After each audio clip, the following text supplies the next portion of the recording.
በህይወታችሁ ወደፊት ለመራመድ አቅቷችኋል ወይንም ደግሞ ምንም ያህል ጥረት ብታደርጉ ሁሌም ግን ራሳችሁን በተመሳሳይ ቦታ ላይ ያገኛችሁ ተቸግራችኋል ወይም ደግሞ የተወሰነ ጊዜ ወድቃችሁ በቃ እኔ ምንም ነገር አይሳካልኝም ብላችሁስ አስባችሁ ታውቃላችሁ? ነገር ግን ይሄ በችሎታ ማጣት ወይም ደግሞ ብልህ ባለመሆን የመጣ ሳይሆን በህይወታችን ውስጥ የበለጠ ኃይል ባለው በአስተሳሰባችን የመጣ ነው ትላለች ካሮል። ዛሬ ይዤላችሁ የመጣሁት መጽሐፍም በዓለም ላይ የብዙ ሰዎችን ህይወት የቀየረው ማይንድ ሴት ዘ ኒው ሳይኮሎጂ ኦፍ ሰክሰስ የተሰኘው በካሮል ዳዊክ በ2006 የታተመው መጽሐፍ ነው። ይህ መጽሐፍ በሚሊዮኖች የተሸጠና በ17 ቋንቋዎችም የተተረጎመ መጽሐፍ ነው። ይህ መጽሐፍም የብዙ ሰዎችን ህይወት ለውጧል። እናም ዛሬም የእናንተን ህይወት በተሻለ መንገድ መለወጥ እንደሚችልም ተስፋ አደርጋለሁ። ወደ መጽሐፉ ከመግባቴ በፊት ከመጽሐፉ ጸሐፊ ጋር ትንሽ ላስተዋውቃችሁ። ካሮል ዳዊክ እንደ ኢሮፒያን አቆጣጠር በጥቅምት 17 1946 የተወለደች ሲሆን በስታንፎርድ ዩኒቨርሲቲ ምርምሯን የተከታተለች አሜሪካዊት የስነ ልቦና ባለሙያ ነች። ካሮል የሰዎችን አስተሳሰብ በተመለከተ ባደረገችው ምርምርም በጣም ታዋቂ ነች። ከበርናርድ ኮሌጅ ከተመረቀች በኋላ የዶክትሬት ዲግሪዋን ከታዋቂው የል ዩኒቨርሲቲ አግኝታለች። በስታንፎርድም ከማስተማሯ በፊት በሃርቫርድ፣ በኮሎምቢያና በኢሊኖይ ያስተምራለች። ይህ መጽሐፏ ታዋቂው ባለሀብት ቢል ጌትስ ሰዎች እንዲያነቡት ከጠቀሳቸው መጽሐፎችም ዘርዝሮታል። መጽሐፉም የእድገትና የቆመ አስተሳሰብን ምልክቶች እንዴት በተለያየ ህይወታችን ውስጥ ማለትም በወላጅነት፣ በንግድ ስራችን፣ በግንኙነታችን ውስጥ እንዴት ማየትና መለወጥ እንደምንችል የሚያስተምር ነው። ጸሐፊዋም በህይወታችሁ ላይ ያላችሁ አመለካከት ሐሳባችሁና እንቅስቃሴያችሁን ሁሉ የሚወስነው እሱ ነው ትላለች። ወደ መጽሐፉ ምዕራፎችም ከመግባታችን በፊት የቻናላችን ቤተሰብ ካልሆናችሁ ቻናላችንን ሰብስክራይብ በማድረግ ቪዲዮውን እንድትጀምሩ እንዲሁም ይህ ቪዲዮም ለብዙዎች እንዲደርስ አሁን ቪዲዮውን ላይክ በማድረግ እንድትጀምሩ በቅድሚያ በማክበር ጠይቃለሁ። በመጽሐፉ ምዕራፍ 1 ላይ ዘ ማይንድ ሴት የሚለውን ሐሳብ ጸሐፊዋ ታብራራለች። ጸሐፊዋ እንደምትለው ህይወትን የምንመራባቸው ሁለት ዋና ዋና አስተሳሰቦች አሉ ትላለች። እነሱም ግሮዝ ማይንድ ሴት እና ፊክስድ ማይንድ ሴት ናቸው ትላለች። ይህም የእድገት አስተሳሰብና ቋሚ አስተሳሰብ ማለት ነው።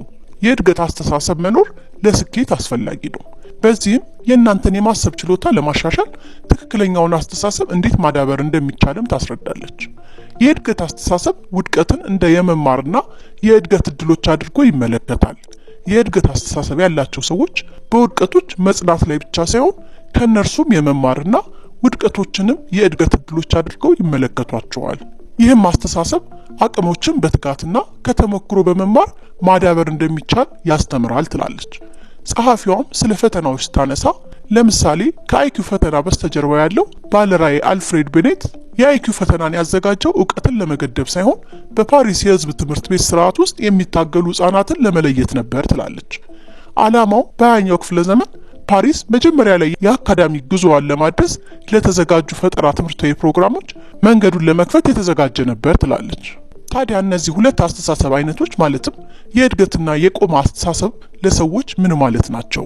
ጸሐፊዋም ህይወታችሁ ላይ ከፍተኛ ተጽዕኖ ሊያደርግ የሚችል አይነት አመለካከት መገንባትን ትመክራለች። ቀላል እምነት በስነ ልቦናችሁና በህይወታችሁ ላይ ያለው የመለወጥ ኃይል በእድገት አስተሳሰብ ውስጥ ይታያል። እነዚህንም መሰረታዊ ባህሪያት በጥረት በስልትና በሰዎች ድጋፍ ማዳበር ይቻላል ትላለች። ያለማቋረጥ ታላቅነትንና ምርትነትን ከማሳየት ይልቅ መሻሻልን ተቀበሉ። እውነተኛ የግል እድገትን በማጎልበት ያንንም ለማረጋገጥ ከመጣር ይልቅ ድክመቶቻችሁን አሸንፉና የሚፈትኗችሁንም አጋሮች ፈልጉ ትላለች። ደጋግማችሁ ምን ያህል ታላቅ እንደሆናችሁ ለማሳየት ከምትጥሩ ይልቅ ለምን እየተሻሻላችሁ ለመሄድ አትጥሩም ትላለች። ጉድለቶቻችሁን ከመደበቅ ይልቅ አሸንፏቸው። ለራሳችሁ ያላችሁን ግምት የሚያሳድጉትን ብቻ ሳይሆን እንድታድጉ የሚገዳደሯችሁን ጓደኞች ወይም አጋሮችን ፈልጉ። ጸሐፊዋም የእድገት አስተሳሰብ እንዴት እንደሚሰራ ስትናገር ለምሳሌ አንድ ቀን በምትወዱት ትምህርታችሁ ሲ ብታገኙ ከዛም ያንን ውጤት አይታችሁ ወደ ቤታችሁ ስትሄዱ ደግሞ ትራፊክ ቢቀጣችሁና ብስጭታችሁ ላይ ቢጨምርላችሁ መጽናናትን ፈልጋችሁ የቅርብ ጓደኛችሁን ልትጠሩ ትችላላችሁ። ያንንም ለመርሳት ማለት ነው። አንዳንዶች በዛ ነገር ሲበሳጩ ሊውሉ ይችላሉ። ሌሎች ደግሞ ብሩህ ተስፋን፣ ፖዚቲቭንና ደስታቸውን ጠብቀው ያንን እንቅፋት ያልፋሉ። የነዚህ አይነት ሰዎች ጽናት የሚመነጨው ለራሳቸው ባላቸው ከፍ ያለ ግምት ወይም ዘላለማዊ ብሩህ ተስፋ ሳይሆን ከዳበረ የእድገት አስተሳሰባቸው ነው ትላለች። ጸሐፊዋም ሰዎች ብዙ ጊዜ ችሎታቸውን በተሳሳተ መንገድ ይገምቱታል፣ ያም ወደ ቋሚ አስተሳሰብ ይመራቸዋል። በአንጻሩ የእድገት አስተሳሰብ ያላቸው ሰዎች ግን በአስደናቂ ሁኔታ ችሎታቸውን በትክክል ያሳያሉ ትላለች። ቋሚ አስተሳሰብ በፍርድ ላይ ያተኩራል፣ የእድገት አስተሳሰብ ግን መሻሻልን ያስቀድማል ትላለች። ጸሐፊዋ ወጣት ተመራማሪ በነበረችበት ጊዜ ሰዎች ውድቀትን እንዴት እንደሚገነዘቡ ስትመረምር በጣም ትማረካለች። ለተማሪዎቿን በሰጠቻቸው የተለያየ ቻሌንጆች ተማሪዎቹ የተለያየ ባህሪ ይኖራቸዋል ብላ ስትጠብቅ፣ ልጆቹ ግን ውድቀትንና ቻሌንጅን መውደዳቸውን ስታቅ እንደተገረመች ትናገራለች። እኛ ትልልቅ ሰዎች እንደመሆናችን መጠን ለኛ በጣም በምናውቃቸው ምክንያቶች ውድቀትን እናስወግዳለን። ልጆች ግን በቀላሉ ውድቀትን አስተሳሰባቸውን ለማስፋትና ለማሻሻል እንደ መንገድ ይጠቀሙበታል ትላለች። በሌላ አነጋገር ነገሮችን መቀበልና አስተሳሰባችንን መገደብ ቋሚ አስተሳሰብ ውስጥ እንድንገባ ያደርገናል። ከአቅማችን በላይ የማደግ ፍላጎት ደግሞ የማደግ አስተሳሰብ ውስጥ እንድንገባ ያደርገናል ትላለች። ለምሳሌ ነገሮች የሚሆኑት መሆን ያለባቸው እንደዚህ ስለሆነ ነው ብለው የሚያምኑ ሰዎች አሉ። ብዙውን ጊዜ እጣ ፈንታችንን እንድንወቅስ ምንም ተጨማሪ ነገር ማድረግ እንደማንችል በማመን ራሳችንን እናሳምነዋለን። ነገር ግን በሌላ በኩል ደግሞ የደረሱባቸውን መጥፎ ታሪኮችን እንኳን ለማደግ መነሻ ሆኖ ያገለግላሉ ብሎም የሚያምኑ ሰዎች አሉ ትላለች። ይህም የተለየ የእድገት አስተሳሰብ ክልከላዎችን ወይም ውስንነትን ይከፋፍላል እና የማይቻል የሚመስሉ ነገሮችንም እንድናሳካ ለተሻለ ደረጃ ያዘጋጀናል።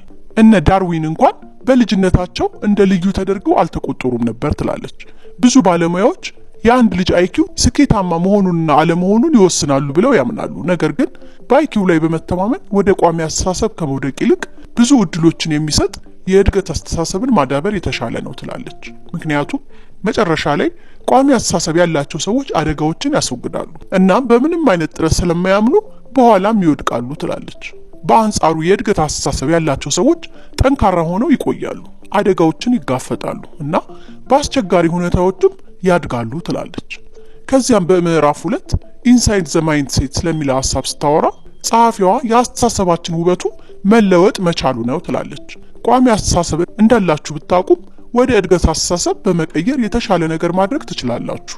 ማስታወስ ያለባችሁ አንድ የተወሰነ አስተሳሰብን ስትቀበሉ ነገሮች በከፍተኛ ሁኔታ ይለወጣሉ። ይህም ወደ አዲስ ዓለም ከመግባት ጋር ተመሳሳይ ነው ትላለች። በቋሚ አስተሳሰብ ውስጥ ስኬት የሚገኘው ሁልጊዜ ራስን ለሌሎች በማረጋገጥ ሲሆን የእድገት አስተሳሰብ ግን ራሳችሁን አርቆ ለማየትና የበለጠ ለመማርና እድሜያችሁ ምንም ይሁን ምን ለመማር መቼም እንደማይዘገይ የሚያምን አስተሳሰብ ነው ትላለች። ኢንተለጀንስ ስንወለድ የያዝነው ባህሪ አይደለም፣ ይልቁንስ በጊዜ ሂደት የተሻሻለ ችሎታ ነው። ቋሚ ወይም የእድገት አስተሳሰብ እንዳላችሁ ለመገምገም ቀላል ነው። ከባድ ነገሮችን እንዴት እንደምትወጧቸው ማሰብ ነው ትላለች። ለምሳሌ ሁኔታዎች ያለምንም አደጋ ለማለፍ በቀላሉ መንገድ ከመረጣችሁ የመማር ችሎታችሁን እየገደባችሁ ነው። ያም የቋሚ አስተሳሰብ ምልክት ነው ትላለች። ነገር ግን በሌላ በኩል በደስታ ከባድ ፈተና ለመውሰድ ዝግጁ ከሆናችሁ ራሳችሁንም እንድትማሩ ስለምትፈቅዱ በትክክለኛው መንገድ ላይ ናችሁ ማለት ነው። ይህም የእድገት አስተሳሰብ ምልክት ነው ትላለች። ራሳችሁን ለሰዎች ለማረጋገጥ ነገሮችን ማድረግ ባቆማችሁበት ቅጽበት ቋሚ አስተሳሰባችሁን ትታችሁ ስህተት ለመስራት ወደማትፈሩበት የእድገት አስተሳሰብ ትገባላችሁ ትላለች። አስተሳሰብ ማለት እናንተ የምትቆጣጠሩት ተለዋዋጭ እምነት ማለት ነው። በቋሚ አስተሳሰብ ውስጥ ትኩረታችሁ የችሎታችሁ አስተያየት ላይ እንጂ መማር ላይ አይሆንም። የእድገት አስተሳሰብ ያላቸው ሰዎች ተግዳሮቶችን መፈለግ ብቻ ሳይሆን በተግዳሮቶች ውስጥም ያድጋሉ። ተግዳሮቶቹ እየጨመሩ በሄዱ ቁጥርም እነሱም እየተለጠጡ ይሄዳሉ። ይህም ተግዳሮትን የመቋቋም ችሎታ የስፖርት ዓለምን ጨምሮ በተለያየ ገጽታዎችም ይታያል ትላለች።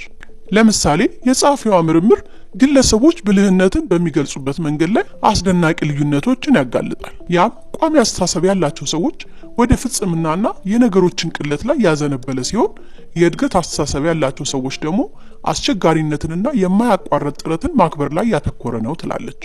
በቋሚ አስተሳሰብ ውስጥ ግለሰቦች መማር ሳያስፈልጋቸው ችሎታዎቻቸው እንዲገለጡላቸው ይጠብቃሉ። በዚህ አስተሳሰብን በመሸነፍ ውጤቱን እንደ ውስጣዊ ችሎታቸው ቀጥተኛ ነጸብራቅ አድርገውም ይተረጉሙታል። በአንጻሩ ደግሞ የእድገት አስተሳሰብ ደግሞ አቅም በጊዜ ሂደት በዘላቂ ጥረትና በመሰልጠን ክህሎት የሚዳብር አቅም እንደሆነ አድርጎ ይመለከታል። ስኬትም የዚህ አስተሳሰብ ቀጣይነት ያለው እድገት እንጂ የበላይነት አይደለም ብሎም ያምናል። በቋሚ አስተሳሰብ ባለቤቶች ዘንድ ውድቀት ከድርጊቱ ማለትም አልተሳካለኝም ከማለት ወደ ማንነት ማለትም እኔ ውድቀት ነኝ ወደሚል ጥልቅ ለውጥ ይሸጋገራል። ከስኬትም ወደ ውድቀት የመሸጋገር ፍራቻ በዚህ አስተሳሰብ ውስጥ በጥልቅ ያንዣብባል እና የብቃትና የችሎታ ጥያቄዎችንም ያስነሳል። ቋሚ አስተሳሰብ ያላቸው ሰዎች ከውድቀቶች ከመማር ይልቅ ከሰዎች ማረጋገጫን ይፈልጋሉ፣ ወቀሳን ይጠይቃሉ እና ፍጹምነትንም ያራምዳሉ። ቋሚ አስተሳሰብ በውድቀት ይገለጻል። የመቋቋሚያ ሀብቶችንም በማሟጠጥ አደጋ ላይ ይጥላል። በሌላ በኩል የእድገት አስተሳሰብ ደግሞ ውድቀቶችን ሰውየው ላይ ሳይደገፍ እንዲያልፍ ያደርጋል። ይህም ለሰውየው ሌላ የስኬት መንገዶችን ይሰጠዋል። የእድገት አስተሳሰብ ለጥረት ዋጋ ይሰጣል፣ ተግዳሮቶችን ይቀበላል እና ከውጤቱ ይልቅ መማርን ያስቀድማል። በቋሚ አስተሳሰብ ውስጥ ጥረት የተፈጥሮ ችሎታ ማጣት ምልክት ተደርጎ ይታያል። ነገር ግን የእድገት አስተሳሰብ ያላቸው ሰዎች ምንም እንኳን ጂኒየስ ቢሆኑም ጠንክረው መስራት እንዳለባቸው ግን ያምናሉ። በቋሚ አስተሳሰብ ውስጥ ያለው ጥረትን መፍራት የመነጨው አዋቂዎች ጥረት አያስፈልጋቸውም ከሚለው እምነት ሲሆን፣ ምክንያቱም መጣር የሰውየውን ችሎታ መጠራጠር ነው ብለው ያምናሉ። በማደግ አስተሳሰብ ውስጥ ግን አንድን ነገር ከፈለጉት ጥረት አለማድረግ የማይታሰብ ነው ትላለች። ቋሚ አስተሳሰብ ያላቸው ሰዎች እንደ ስኬትና ጥረት ያሉ መርሆችን በንድፈ ሐሳብ ደረጃ ሊረዱ ቢችሉ በቋሚ ባህሪያት ላይ ያላቸው ስር የሰደደ እምነት ግን ተግባራዊ እንዳያደርጓቸው ያግዷቸዋል። ሰዎች በተለያየ አካባቢዎች የተለያየ አስተሳሰቦችን ሊይዙ ይችላሉ። ይህም ለግላዊ እድገት የተዛባ ግንዛቤን ይፈጥራል። በቋሚ አስተሳሰብ ሁሉም ነገር በውጤቱ ላይ የሚያጠነጥን ነው። ውድቀትን እንደ ብክነት ይቆጥራል። የእድገት አስተሳሰብ ግን ውጤቱ ምንም ይሁን ምን ለሂደቱ ዋጋ ይሰጣል ትላለች። የእድገት አስተሳሰብ የለውጡ መጠንና ቆይታ ሳይገልጽ ችሎታዎችን ማዳበር እንደሚቻል ያሳያል። በአስደናቂ ሁኔታ የእድገት አስተሳሰብ ሁልጊዜ በራስ መተማመንን አይፈልግም። በአንድ ነገር ላይ ጎበዝ ካሉናችሁ ወደ እሱ ዘልቃችሁ ልትይዙ ትችላላችሁ። ይህ ድንቅ ባህሪም የታላቅነት ታሪክንም አይጠይቅም። ለዚህም ስህተትን የመስራትን ፍርሃት እንዴት ማስወገድ ይቻላል ካላችሁ አንድ ጨቅላ ሕፃን በአይነ ህሊናችሁ ይታያችሁ ትላለች። በቀላሉ መዳህ ይጀምራል እና አንድ ቀን መራመድ ይጀምራል። ማንም ሰው ስለሱ ስለሚያስበው አይጨነቅም። ስለዚህ እናንተም በተመሳሳይ ሌሎች ይህን ይፈርዱብኛል ብላችሁ ማሰብን ማቆም አለባችሁ። ስህተት መስራትን ሙሉ በሙሉ ከማስወገድ ይልቅ በሂደት እያረሙ መሄድ ላይ አተኩሩ ትላለች። ከዚያም ምዕራፍ 3 ላይ ስለ truth about the ability and accomplishment የምታነሳበት ሲሆን ይህም ስለ ችሎታና ስለ ስኬት እውነት የምታነሳበት ማለት ነው። ቋሚ አስተሳሰብ የጉርምስና እድሜ ፈተና ነው ትላለች። ምክንያቱም ብዙ ሰዎች በዚህ እድሜ እኔ ብልህ ነኝ ወይስ ደደብ ነኝ ወይስ ቆንጆ ነኝ ወይስ አስቀያሚ ነኝ፣ ተወዳጅ ነኝ ወይስ ተጠይ ነኝ የሚሉ ሀሳቦችን በሀሳባቸው የሚያመላልሱበት ጊዜ ነው ትላለች። ተሸናፊ የመሆን ግንዛቤ በአስራዎቹ እድሜ ውስጥ እጅግ ስር የሰደደ ነው። በዚህም የተዛባ የጊዜ ስሜታቸው ሁሉም ነገር እንደ ዘላለማዊ ነገር ያዩታል። በአንጻሩ የእድገት አስተሳሰብን የተቀበሉ ተማሪዎች ትምህርታቸውንና ተነሳሽነታቸውን ይቆጣጠራሉ። በንግግሮች ውስጥ መሰረታዊ መርሆችና ጭብጦችን በመፈለግ ከትምህርቱ አልፈው ይሄዳሉ ትላለች። ትኩረታቸው ወደ መረዳት ይሸጋገራል። ፈተናውን መጨረስ ብቻ ሳይሆን ከፍተኛ ውጤት ለማግኘትና ለመረዳት እውነተኛ ተነሳሽነትን ያሳያሉ። የፈተና ውጤቶችና የውጤት መለኪያዎች የተማሪውን ወቅታዊ አቋም የሚያሳዩ እይታን ቢያቀርቡም ተማሪው በመጨረሻ የት ሊደርስ እንደሚችል ለመተንበይ ግን አጭር ነገሮች ይሆናሉ ትላለች። ይህም በእድገት አስተሳሰብ ውስጥ ያለውን ተለዋዋጭ አቅም የሚያሳይ ነው። በስኬቶችና በችሎታዊ ዙሪያ ካሉት የተሳሳተ አመለካከቶች ውስጥ በጣም የተለመደው ስኬት ቅጽበታዊ ነው የሚለው ሐሳብ ነው ትላለች። ለምሳሌ ሁሉም ሰው ማለት ይቻላል ቶማስ ኤዲሰን አምፖሉን በቤተ ሙከራ ውስጥ ሆኖ ድንገት እንደፈጠረው ሊያስብ ይችላል። ግን እውነታው ከዚህ በእጅጉ የተለየ ነው። ብዙ በዙሪያው እጅግ የደከሙ ረዳቶች እንዲሁም ደግሞ እሱም እዛ ለመድረስም ብዙ ዓመታትና ጥረቶችን ፈጅተውበታል። ስኬት በድንገት እጃችሁ ላይ አይቀመጥም። እውነታው ብዙ ከባድ ስራን ይጠይቃል። እንዲሁም እንደ ስዕል መሳል ያሉ ሊሻሻሉ የሚችሉ ክህሎቶች ላይም የተሳሳተ አመለካከቶች አሉ ትላለች። የስዕል ክህሎት ከትምህርት ይልቅ በተፈጥሮ የሚገኝ ነው ብሎ የሚያምን ሰው አለ ትላለች። ለምሳሌ ከስዕል ኮምፖነንቶች ጋር አለመተዋወቅ፣ ጠርዞችን፣ ቦታዎችን፣ መብራቶችን፣ ጥላዎችን የመሳሰሉ የፈጠራ ስራዎችን የማይደረስባቸው የተፈጥሮ ስጦታዎች አድርጎ መመልከት ማለት ነው። መሳል ግን አንዳንዶች በተፈጥሯቸው እነዚህን ክህሎቶች ሲያዳብሩ፣ ሌሎች ደግሞ በመማርና ወደ ራሳቸው ነገሮችን በማራመድ ችሎታቸውን ያዳብራሉ። ዋናው መልእክቱ ግልጽ ነው። አንድ ሰው በተፈጥሮ ተሰጥኦ አለው ማለት ሌላኛው ሰው ያንን ስኬት በተገቢው ስልጠና ያንን ውጤት የማሳካት ወይም የማበልጸግ እድሉን አይከለክለውም። ጸሐፊዋ ወደ ሃይ ስኩል የሚሸጋገሩ ልጆችን አስተሳሰብ ስትለካ ሁለቱም የቋሚና የእድገት አስተሳሰብ ያላቸው ልጆች ተመሳሳይ ውጤት ቢኖራቸውም ቋሚ አስተሳሰብ ያላቸው ግን እየባሱ መሄዳቸውን ትረዳለች። ቋሚ አስተሳሰብ ያላቸው ልጆች ራሳቸውን ከመውቀስ ጀምሮ ለመምህሩ ራሳቸውን በመውቀስ የመንገር ሁኔታ ነበራቸው ትላለች። ውጤታቸው ሲቀንስ የእድገት አስተሳሰብ ያላቸው ልጆች የላቀ መሆን ጀመሩ። በጥቂት ፈተናዎች መጥፎ ውጤት በሚያሳዩበት ጊዜ ወዲያውኑ ተሻሽለው ይመለሳሉ ትላለች። በጥናቷ ላይ ተማሪዎች ለከፍተኛ ውጤታቸው በችሎታቸውም ሆነ በጥረታቸው ተመስግነዋል። በችሎታቸው የተመሰገኑ ተማሪዎች ወደ ቋሚ አስተሳሰብ ይመለሳሉ። ራሳቸውንም ቻሌንጅ ከሚያደርጓቸው ተግባራት ያርቃሉ። ለጉድለቶች መጋለጥን በመፍራት ችሎታቸውንም ይጠራጠራሉ ትላለች። በተቃራኒው ለጥረታቸው የተመሰገኑ ተማሪዎች ፈታኝ ተግባራትን ይቀበላሉ። 90% የሚሆኑትም ችግራቸውን ለመቅረፍና ለመማር ፈቃደኛ ናቸው ትላለች። አስቸጋሪ አዳዲስ ነገሮች ሲያጋጥሟቸውም በችሎታ የተመሰገኑ ተማሪዎች በራስ የመተማመን ስሜታቸው እየቀነሰ ከስኬት ያነሰን ውጤትም እንደ ውድቀት ይተረጉሙታል። በአፈጻጸምም በችሎታ ወይም በውጤታቸው የተመሰገኑ ተማሪዎች በኋላ ቀላል ችግሮች ቢያጋጥሟቸውም እንኳ ወደ ታች ከማሽቆልቆል አልተመለሱም ትላለች። በተቃራኒው በጥረታቸው የተመሰገኑ ተማሪዎች አፈጻጸማቸውን በማሻሻል ፈታኝ ችግሮችን ተጠቅመው ክህሎታቸውን በማጎልበት ቀላል ችግሮች በሚያጋጥሟቸው ጊዜ ቀድመው ወደፊት መሄድ ችለዋል ትላለች። በቋሚ አስተሳሰብ ውስጥ ሁለቱም ፖዚቲቭም ኔጌቲቭም አስተያየቶች አስተሳሰብን ያበላሻሉ። ፖዚቲቭ አስተያየት የማጣት ፍራቻን ይፈጥራል። ኔጌቲቭ አስተያየት ደግሞ ይገባኛል የሚል ፍራቻን ይፈጥራል ትላለች። የተዛባ አመለካከት ቢያጋጥማቸውም የእድገት አስተሳሰብ ያላቸው ግለሰቦች በራስ መተማመንን ሲጠብቁና ጭፍን ጥላቻን በተሟላ ችሎታ ሊጋፈጡ ይችላሉ። ስለዚህ በሁለቱ ልጆች ስብስቦች መካከል ያለው ልዩነት ምንድነው ካላችሁ፣ ይህም ልዩነቱ ብዙ ነው፣ ነገር ግን በጣም የሚታየው ጥረት ነው ትላለች። ቋሚ አስተሳሰብ ያላቸው ልጆች ስራቸው በተቻለ መጠን ቀላል እንዲሆን ስለሚፈልጉ ምንም ጥረት ላለማድረግ የቻሉትን ሁሉ ያደርጋሉ።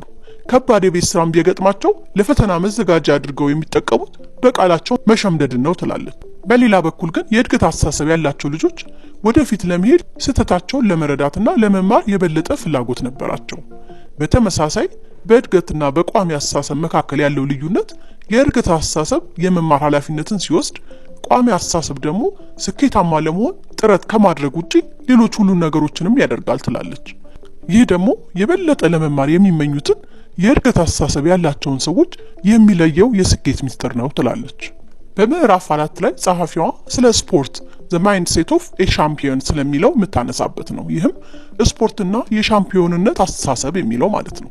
በስፖርት ውስጥ ሁሉም በጋራ የሚያነሱት ነገር በተፈጥሮ ችሎታ ያለው ሁልጊዜ ያሸንፋል የሚለው ነው ትላለች። አብዛኞቹ አሰልጣኞችም አትሌቶቹ ወይም ተጫዋቾቹ ጠንክሮ መስራት ይችል እንደሆነ እንኳን ለማወቅ አይሞክሩም ትላለች። ምክንያቱም ተጫዋቹን ወይም አትሌቱን በተፈጥሮ ችሎታው ስለሚመዝኑት ትላለች። ይህም ተጫዋቾቹ ጉድለቶቻቸውን እንዳይቀበሉ ያደርጋቸዋል። እንዲያውም በተፈጥሮ ችሎታቸው ምንም አይነት ጥረት እንደማያስፈልጋቸው ስለሚሰማቸው ትንሿ ጉድለታቸው በጣም ታስፈራቸዋለች ትላለች። ነገር ግን ሁሉም ያልተገነዘቡት ነገር አስተሳሰብ ከተሰጠው የበለጠ አስፈላጊ እንደሆነ ነው ትላለች። በቋሚ አስተሳሰብ ውስጥ እንቅፋቶች ከሌሎች ጋር ለማነጻጸር መለያ ይሆናሉ። ነገር ግን በእድገት አስተሳሰብ እንቅፋቶች ለእድገት እድሎች ናቸው ትላለች። እውነተኛ ስኬት ውጤቱ ምንም ይሁን ምን አንድ ሰው የሱን ምርጥ የሚለውን ጥረቱን መስጠቱ ላይ ነው። በቋሚ አስተሳሰብ ላይ መለኪያዎች በችሎታና በተነሳሽነት አይደረጉ። በተፈጥሮ ችሎታ ላይ ብቻ መተማመን ያም ሲቀንስ ለውጤቱም ኃላፊነት በመውሰድ ለለቅሶና ራስን ለመውቀስ ይዳርጋል። እናም ማሸነፍ ሰው ያደርገኛል እና መሸነፍ ደግሞ ማንም አያደርገኝም ብሎም ያስባል። ነገር ግን እውነተኛ ሰዎች በድል ወይም በሽንፈት አይገለጹም ትላለች። ውጤቱ ምንም ይሁን ምን ከልባቸው ለዛ ነገር የሚሄዱ ግለሰቦች አሉ። በዚህም የእድገት አስተሳሰብ ትኩረቱ በውጫዊ ማረጋገጫ ላይ አይደለም፣ ነገር ግን ውጤቱ ምንም ይሁን ምን የአንድ ሰው ምርጡን ጥረት የመስጠትና ውስጣዊ እርካታን የማግኘት ላይ ነው ትላለች። በታሪክ ውስጥም ታላላቅ ቦክሰኞችን ብንወስድ ለምሳሌ መሐመድ አሊ ችሎታው በጭራሽ ተፈጥሮ ያልነበረም ትላለች። መለኪያዎቹን አለማሳካቱ ብቻ ሳይሆን በተፈጥሮ ቦክሰኛ ለመሆንም አልተፈጠረም ትላለች። በሌላ በኩል ደግሞ ሶኒ ሊስተን ሁሉም ነገር ነበረው፣ እንቅስቃሴዎቹ ፍጹም ነበሩ እና ለማሸነፍም አስቦ ነበር። ሆኖም ግን አሊ ሊስቶንን አሸንፎታል እና ያም ግጥሚያ ዛሬም ድረስ እንኳን በጣም ይታወሳል ትላለች። ሁሉም ሁኔታዎች በአሊ ላይ ተደራርበው ነበር፣ ነገር ግን እሱ ማሸነፍ ችሏል። እንዴት አድርጎታል ብትሉ በድጋሚ መልሱ በአስተሳሰብ ውስጥ ነበር ትላለች። ስለ ሊስተን ሁሉንም ነገር በመረዳት የቤት ስራውን ሰርቶ ነበር፣ ያንንም በተጋጣሚው ላይ ተጠቅሞበታል። ምናልባት በቦክስ ብቃቱ ከሊስተን ቀጥሎ ሁለተኛ ነበር፣ ነገር ግን በደንብ የሚሰራበት አይምሮና አስተሳሰቡ ከሊስተን ይልቅ አሸናፊ ቦታ ላይ አስቀምጦታል ትላለች። እንደዚህ አይነት ተመሳሳይ ማረጋገጫዎችም በዓለም ላይ በሁሉም ቦታ አሉ፣ ነገር ግን ሰዎች አሁንም ያንን ለማየት ፈቃደኛ አይደሉም ትላለች። በምዕራፍ 5 ጸሐፊዋ ደግሞ ስለ ቢዝነስ ኤንድ ማይንድሴት ኤንድ ሊደርሺፕ ስለሚለው ታብራራለች። ይህም ስለ ንግድና አስተሳሰብና አመራር ማለት ነው። በቋሚ አስተሳሰብ የሚመራ ባህል ውስጥ ተሰጥኦ ዋናውን ደረጃ ይወስዳል። ይህም ሰራተኞች ልዩ ችሎታቸውን እንዲያሳድጉ ይገፋፋቸዋል።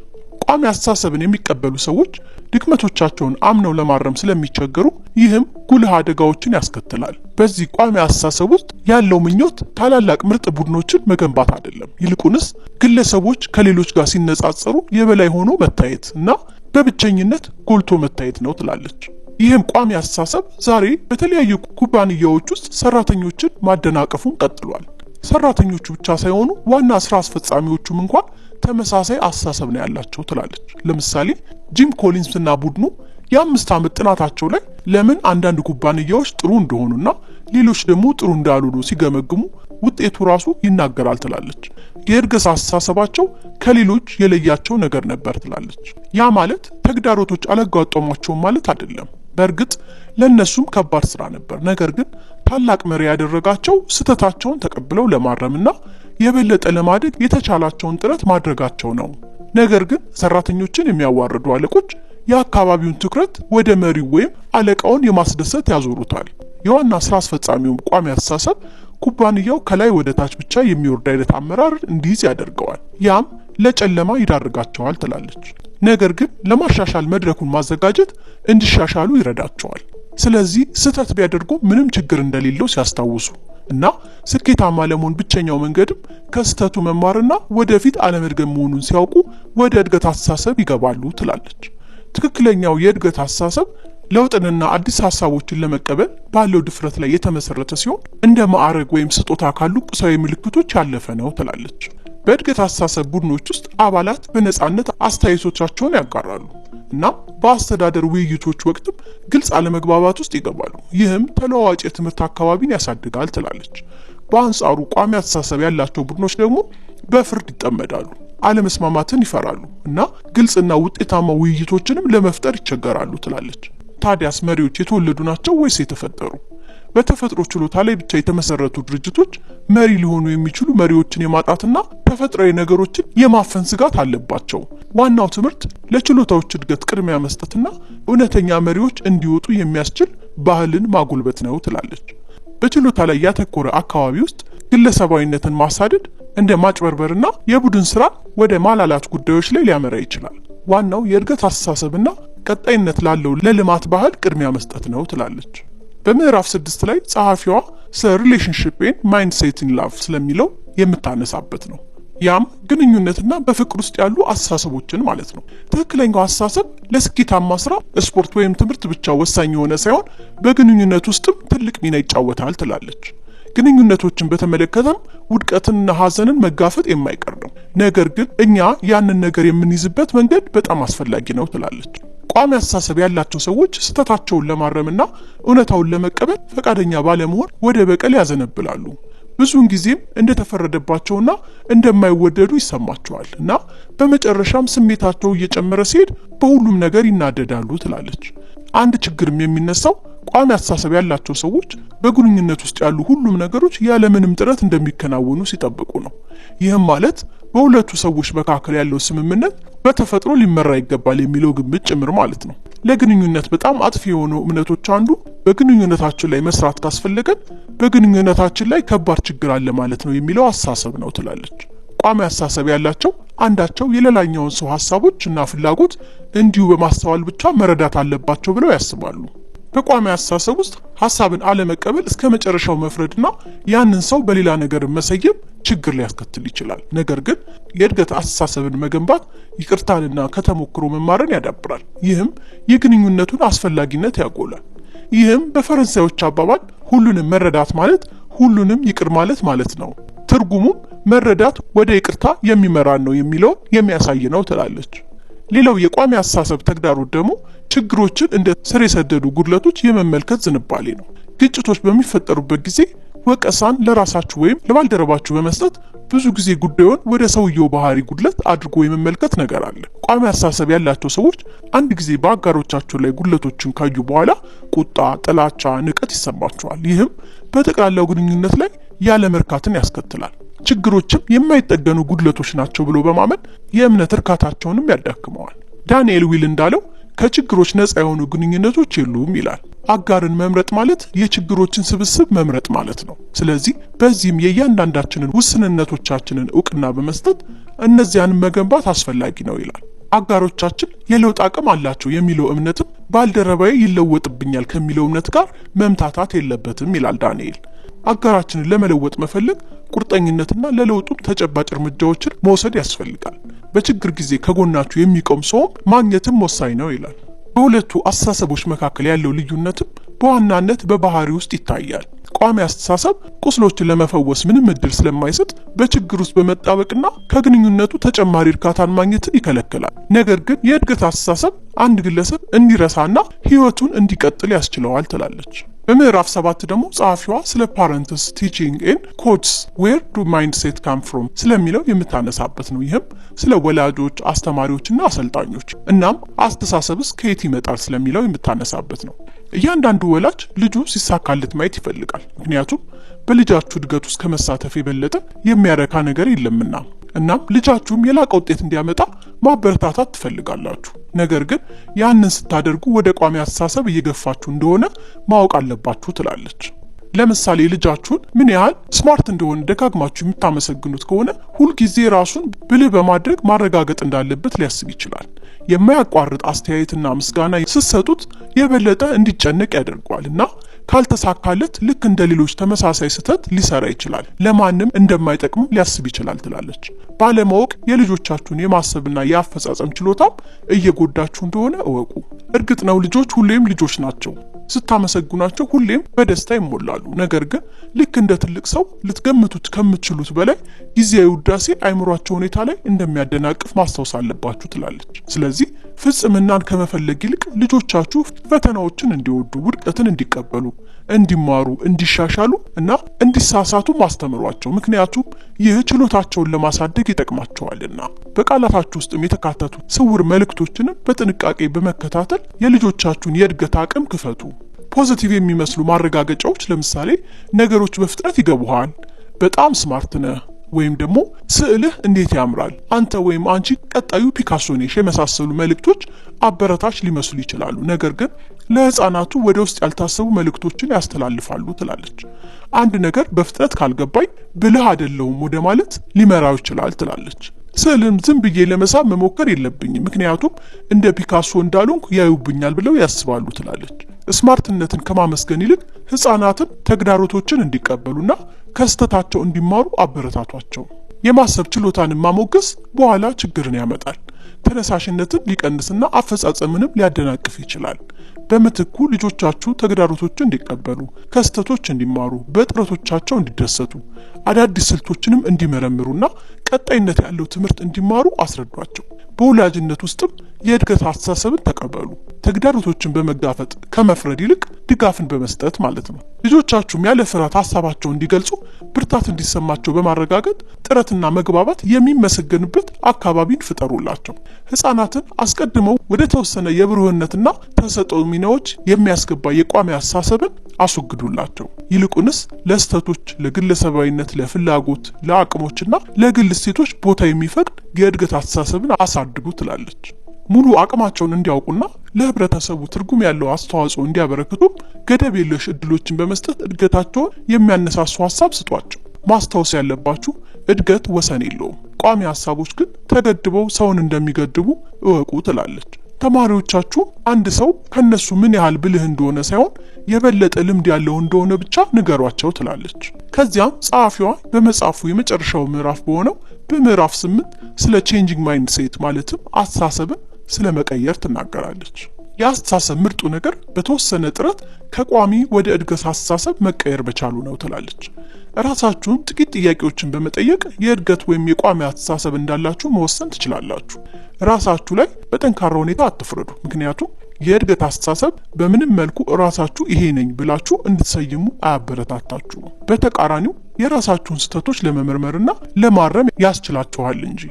በአስተሳሰባችሁ ውስጥ እየተካሄደ ያለውን የውስጥ ውይይት ይቀርጻል። ቋሚ አስተሳሰብ ፍርድ ላይ ያተኮረ ነጠላ ንግግር ያነሳሳል፣ እድገትንም ይከለክላል። የውስጥ ውይይታችሁንም ወደ እድገት ተኮር እይታ መቀየር ለቀጣይ እድገት ከቋሚ አስተሳሰብ ገደቦች ነፃ የሆኑ አስተሳሰብ እንዲኖራችሁ ይረዳችኋል። ልጆችም በወላጆች ላይ ተቀባይነትና አለመተማመንን ሲያዩ ከሚጠብቁት ጋር ወደሚስማማ አማራጭ ራሳቸውን ይቀይራሉ። መጀመሪያ ተፈጥሯዊ ተሰጥኦ የሚባል ነገር የለም የሚለውን እመኑ። አንድ ጸሐፊ፣ አትሌት ወይም ነጋዴ በሚታየው ተሰጥኦ ላይ ብቻ የሚተማመን ከሆነ መቼም ስኬታማ መሆን አይችልም። ለምሳሌ ህጻናት በልጅነታቸው ምንም ነገር ሳይረዱን ሲቀሩ አንስቅባቸውም። ነገር ግን ነገሮችን ለመረዳት ብዙ ጊዜ እንደሚያስፈልጋቸው እናስተውላለን። ታዲያ ሌሎች ገና አንድ ነገር ለመማር ሲሞክሩ ለምን እንስቅባቸዋለን? ቀጣይነት ያለው ለውጥ ሁሌም ቀጣይነት ያለው ድጋፍ ያስፈልገዋል። ወደ እድገት አስተሳሰብ መሸጋገር ማለት ከመፍረድ ወደ ትምህርት መሸጋገር፣ ለቀጣይ እድገትም ራስን መስጠት ማለት ነው ትላለች። የቋሚ አስተሳሰብ ችግር መውጫ በሌለው ወጥመድ ውስጥ መግባት ነው። ራሳችሁን ለሰዎች ማረጋገጥ እንዳለባችሁ በተሰማችሁ መጠን ፈተናዎችን የበለጠ ትጸየፋላችሁ እና በመጨረሻም ጥፋቱን በአንድ ነገር ላይ ወይም በሌላ ሰው ላይ ታላክካላችሁ። ስለዚህ ሁላችሁም አስተሳሰባችሁን ወደ እድገት አስተሳሰብ ለመቀየር ሞክሩ እና ያም በህይወታችሁ ላይ እንዴት ተጽዕኖ እንደሚያሳድርም ትመለከታላችሁ ትላለች። አዎ ለውጥ ከባድ ሊሆን ይችላል፣ ነገር ግን እንደገና ከጀመራችሁትና በትጋት ከሰራችሁት ቀላል ነው ትላለች። በዚህም እኔም የዚህን ማይንድሴት ዘ ኒው ሳይኮሎጂ ኦፍ ሰክሰስ የተሰኘው መጽሐፍ ሪቪው በዚሁ ላብቃ። ቪዲዮንም እንደወደዳችሁ ተስፋ አድርጋለሁ። በቀጣይም ሌላ የመጽሐፍ ሪቪው ይዤላችሁ የሚመጣ ይሆናል። እስካሁን የቻናላችን ቤተሰብ ካልሆናችሁ ሰብስክራይብ በማድረግ ቤተሰብ እንድትሆኑ በማክበር ጠይቃለሁ። እንዲሁም የቴሌግራም ቻናላችንንም ተቀላቀሉ። ሊንኩን ዲስክሪፕሽን ላይ ታገኙታላችሁ። ይህን ቪዲዮ ለብዙ ሰዎች እንዲደርስ ላይክ እና ሼር እንድታደርጉት በማክበር ጠይቃለሁ። በቀጣይ ቪዲዮም እስክንገናኝ ድረስ ሰላም ሁኑልኝ።